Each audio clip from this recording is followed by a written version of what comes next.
Okay, I got a jam-packed video for you here. So much information, I'm going to try to go over it kind of quickly. We're working on the Florence GP KTM tonight, and I noticed that my rotor has a deep groove in it.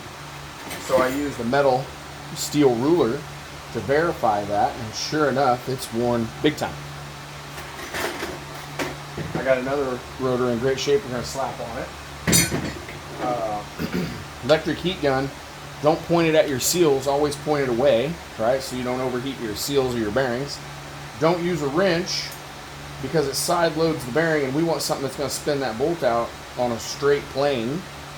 Okay, I got my IR gun here, and it's ready. I've put about 100 extra degrees of heat into it. Okay, so we're just going to bounce on it nice and lightly.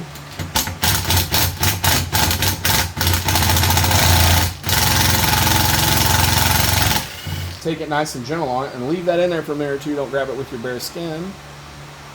So that's going to sit there for a while. Done with that. I wanted to go over something else right fast.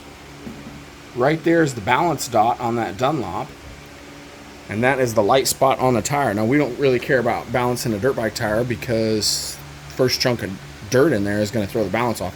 But I want to put that balance dot at my valve stem so that I can easily locate it from a distance when I'm in a hurry.